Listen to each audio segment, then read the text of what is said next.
মোৰ কাৰণে জীয়াউৰেটো আৰম্ভ কৰিছোঁ। সাংবাদিক বন্ধু বান্ধৱীসকল,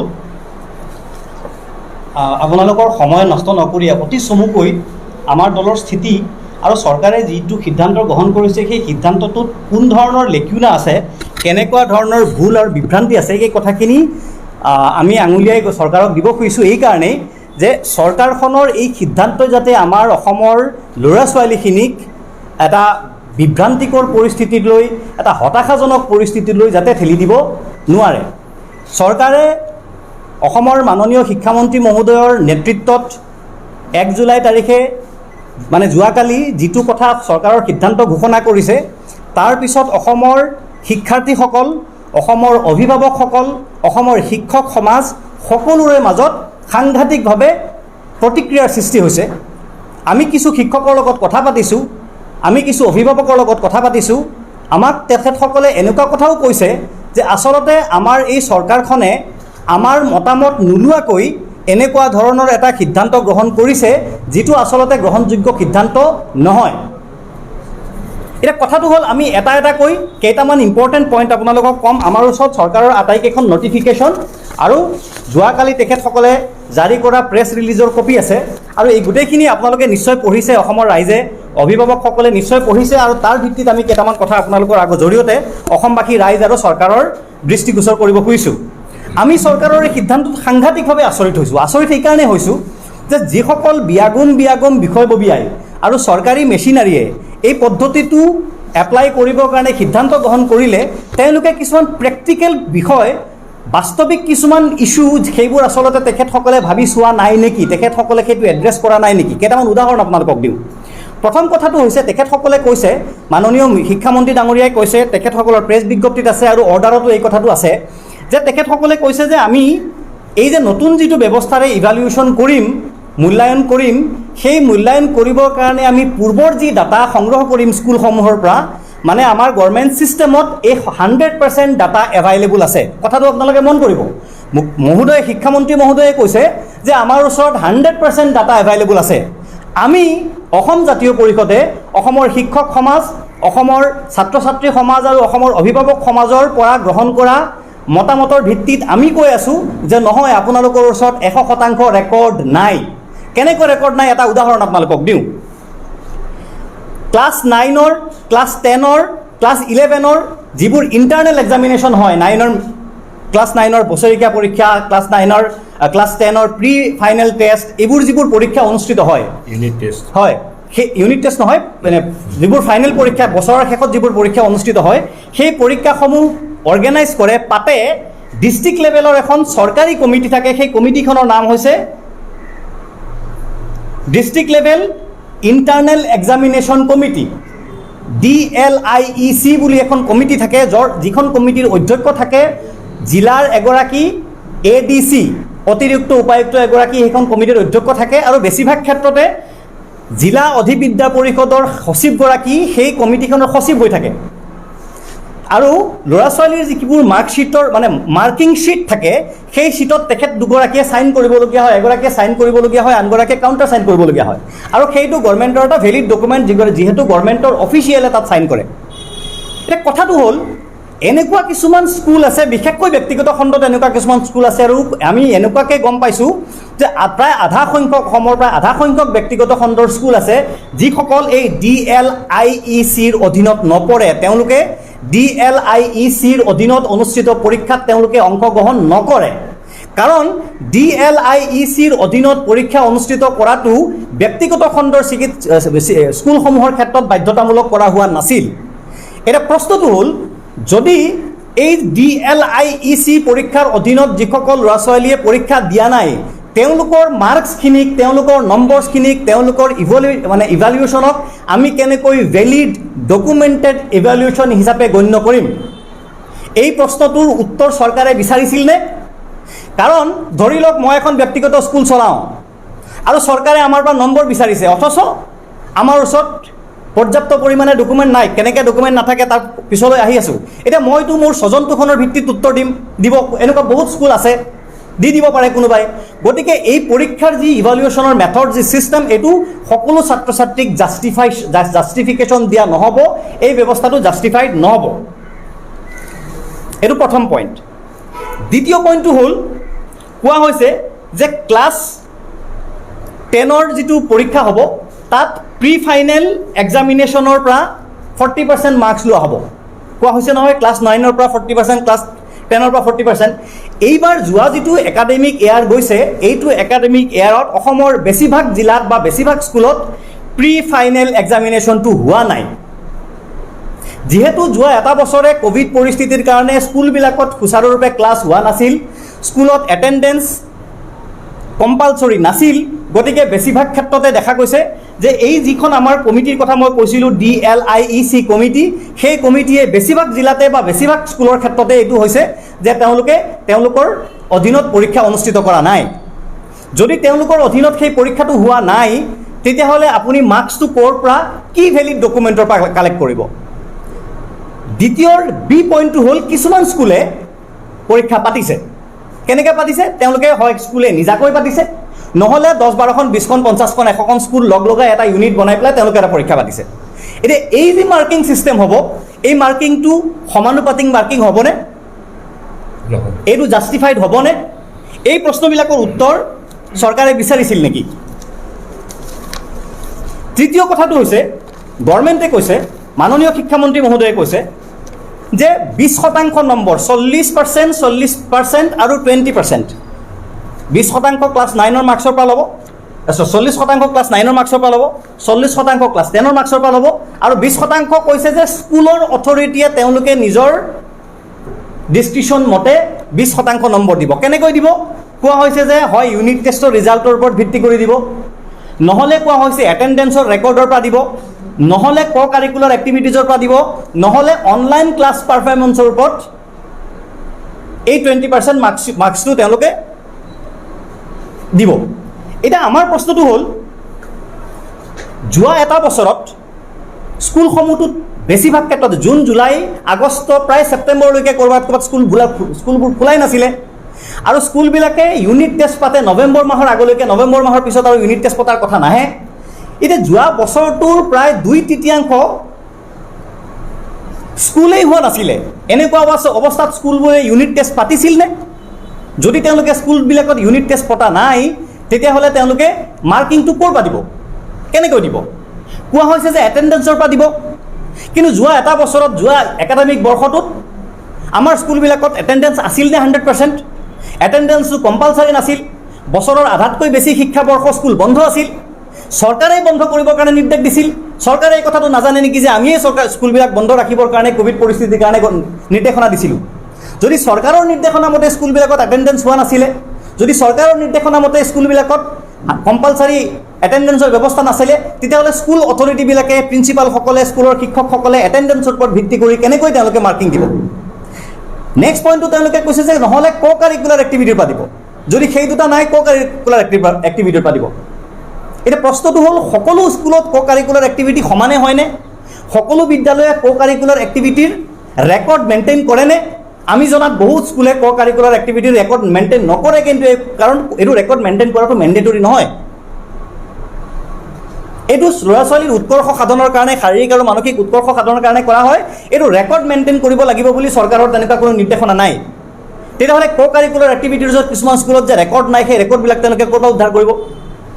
কোৱা হৈছে যে অনলাইন টেষ্টিং, নেক্সট কোৱা হৈছে যে অনলাইন টেষ্টিং, আৰু যদি নহয় তেতিয়াহ'লে অনলাইন ক্লাছ পাৰফৰ্মেঞ্চৰ পৰা আপোনালোকে মাৰ্কিং দিব। যোৱা পৰহি যিখন আমাৰ অসম চৰকাৰৰ কেবিনেট বৈঠক অনুষ্ঠিত হৈ গ'ল, সেই কেবিনেট বৈঠকত চৰকাৰে কৈছে যে আমাৰ বহুত এলেকাত ইণ্টাৰনেটৰ কানেকশ্যন নাই, মোবাইল টাৱাৰ উপযুক্তভাৱে নাই, গতিকে আমি মোবাইল টাৱাৰ স্থাপন কৰিম। চৰকাৰে নিজেই কৈ আছে যে আমাৰ সকলোতে সমানে অনলাইন ক্লাছ উপলব্ধ কৰাৰ ব্যৱস্থা আমাৰ নাই।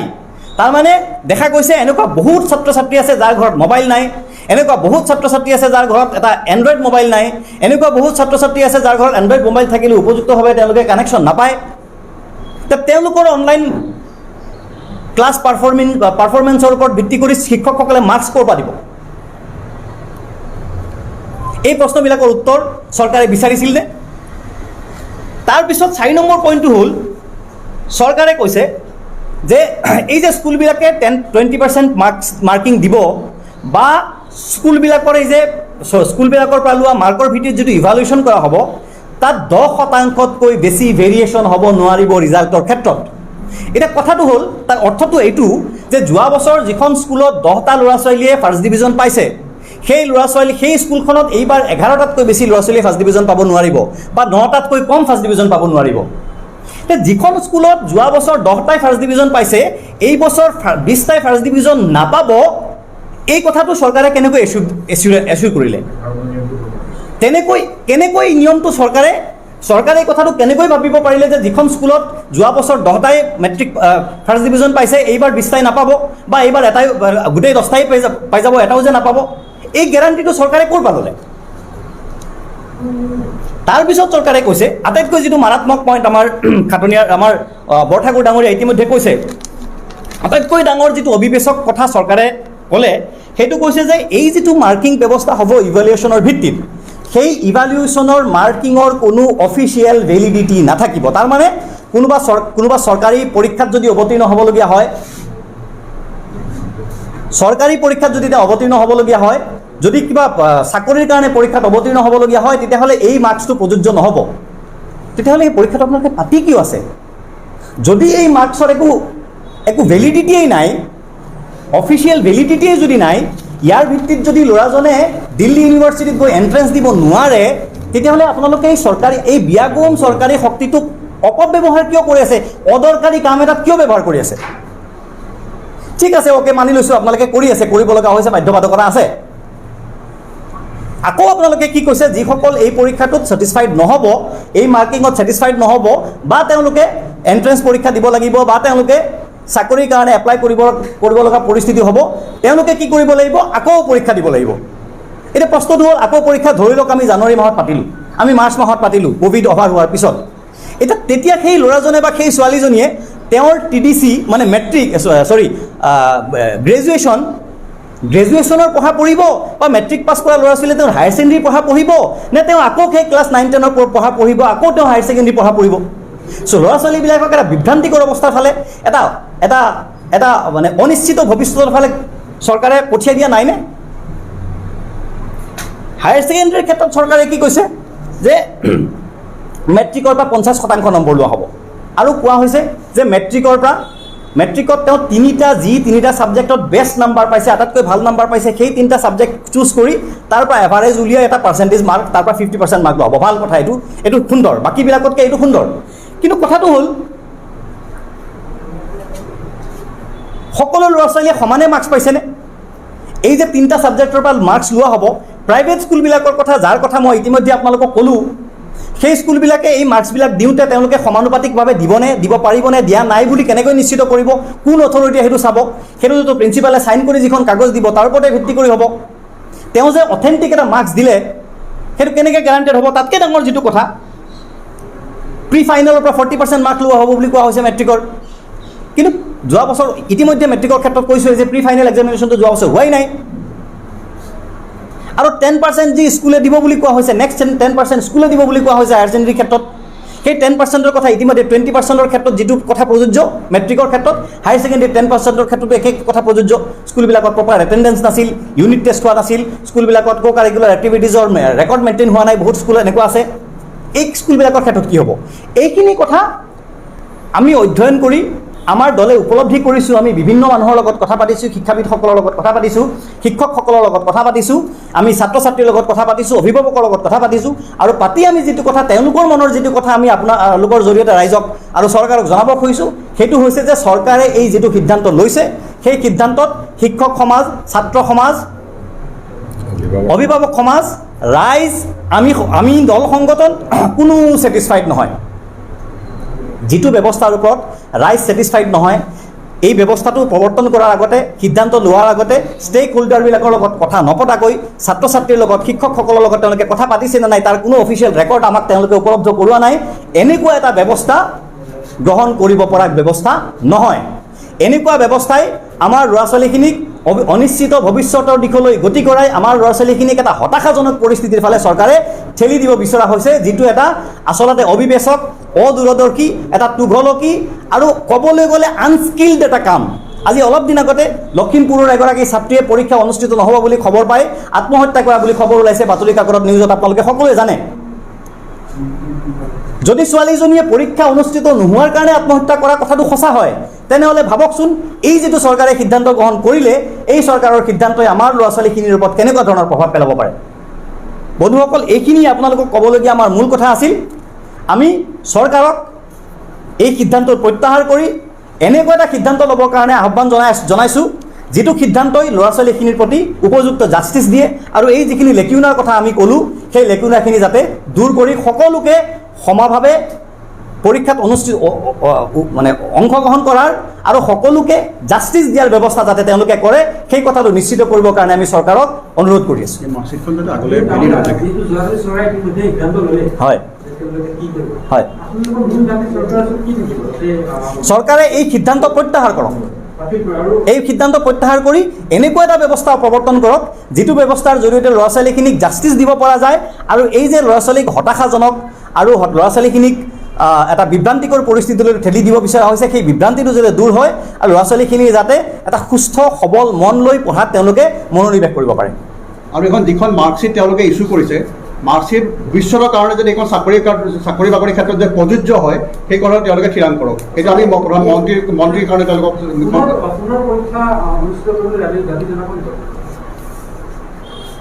চৰকাৰ এটা ব্যাগুণ মেচিনাৰী তেওঁলোকৰ ওচৰত আছে। আমি কৈছোঁ যে আপোনালোকে সকলোকে আস্থাত লওক, সকলোৰে লগত কথা পাতক, সকলো ষ্টেক হোল্ডাৰৰ লগত কথা পাতক, শিক্ষক সংগঠনসমূহৰ লগত কথা পাতক, ছাত্ৰ সমাজৰ লগত কথা পাতক, অভিভাৱকসকলৰ লগত কথা পাতক, দল সংগঠনৰ লগত কথা পাতক, বিশেষজ্ঞসকলৰ লগত কথা পাতক, পাতি সকলোকে আস্থাত লৈ সকলোৰে সমৰ্থন সাপেক্ষে এনেকুৱা এটা ব্যৱস্থা প্ৰৱৰ্তন কৰক, যিটো ব্যৱস্থাই ল'ৰা ছোৱালীখিনিক এই অন্যায়ৰ পৰা বচাব পাৰে। আমাৰ মাননীয় আৰু এটা কথা কৈলোঁ, আমাৰ মাননীয় শিক্ষামন্ত্ৰীগৰাকী, তেখেত এগৰাকী অতি পুৰণি ৰাজনীতিবিদ, এগৰাকী চিকিৎসক ব্যক্তি, এগৰাকী জনা শুনা ব্যক্তি, বৰ ভদ্ৰ মানুহ, তেখেত এগৰাকী জনা দক্ষ ব্যক্তি বুলি আমি জানো, আমি বিশ্বাস কৰোঁ।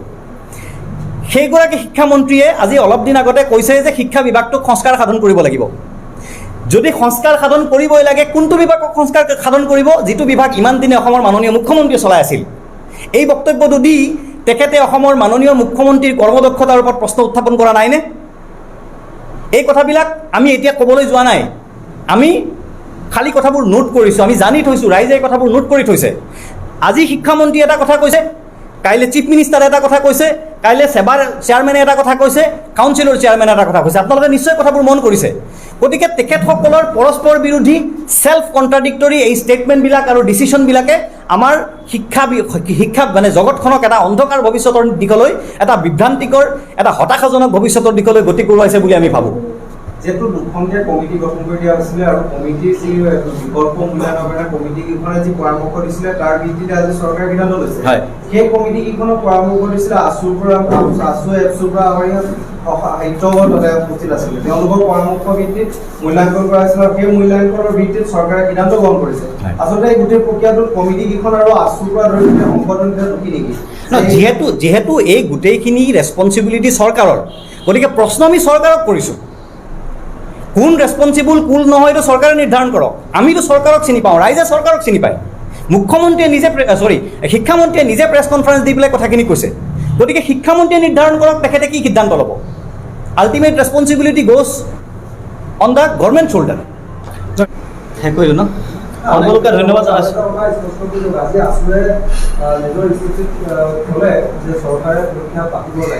হয় হয়, পৰীক্ষাটোতো পাতিব লাগিব। পৰীক্ষা আমি কোৱা নাই কেনেকৈ আমুক দিনাখন পাতক, তেনেকৈ পাতক, আমি এইটো নাজানো, কাৰণ আমাৰ ওচৰত সেই মেকানিজমটো নাই। আমি যিখিনি কথা কৈ আছোঁ এইখিনি ৰাইজৰ ওচৰততো আৰু এই ব্যৱস্থাটো নাথাকে ৰাইজক গভৰ্ণমেণ্টক ক'বৰ কাৰণে। শিক্ষক সমাজে গভৰ্ণমেণ্টক ক'বৰ কাৰণে তেওঁলোকৰ লগত আমি কথা পাতি তেওঁলোকৰ মনোভাৱটো আমি লৈছোঁ। আমি শিক্ষক ছাত্ৰ ছাত্ৰীৰ লগত কথা পাতি তেওঁলোকৰ মনোভাৱটো লৈছোঁ। আমি অভিভাৱকসকলৰ লগত কথা পাতি তেওঁলোকৰ মনোভাৱটো লৈছোঁ, আৰু তেখেতসকলৰ মনোভাৱৰ কথাখিনি আমি আপোনালোকৰ জৰিয়তে চৰকাৰক অৱগত কৰিছোঁ। সিদ্ধান্ত লোৱাৰ কৰ্তৃত্ব চৰকাৰৰ।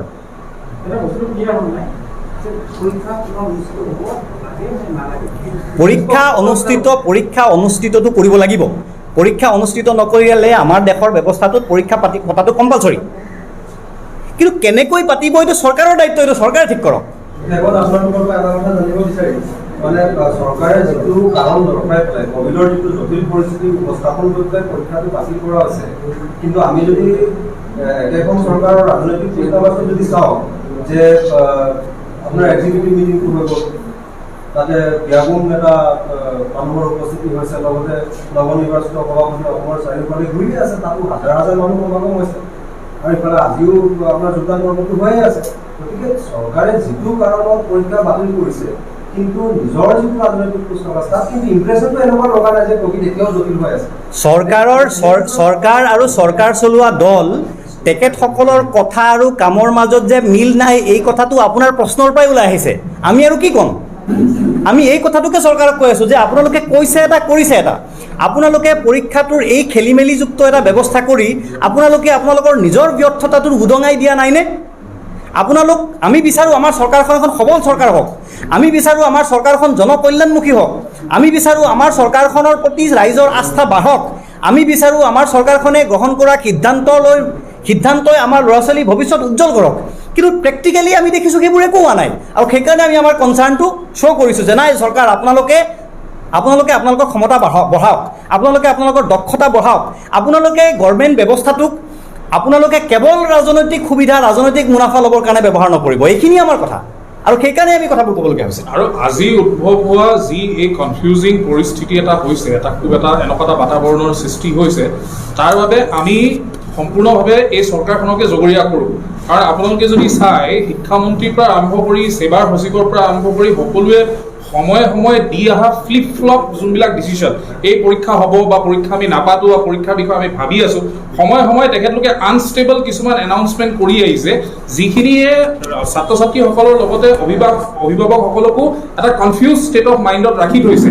আৰু আজিৰ দিনতো তেখেতলোকে যিটো এটা সলিউশ্যন লৈ আহিছে, এইটো কোনো একচেপ্ট কৰা নাই, অভিভাৱকো একচেপ্ট কৰা নাই, সমাজেও নাই কৰা, ৰাইজেও নাই কৰা, আৰু ছাত্ৰ ছাত্ৰীক বাবেতো এইটো এটা খুব এটা প্ৰেছাৰ এটা হৈ পৰিছে। গতিকে ইয়াৰ বাবে সম্পূৰ্ণভাৱে দায়ী যিহেতু চৰকাৰ, ইয়াৰ বাবে অতি সোনকালে এটা সলিউশ্যন সৰ্বাত্মকভাৱে গৃহীত কৰিব পৰা এটা সলিউশ্যন লৈ অহাৰ দায়িত্বও চৰকাৰৰে আছে।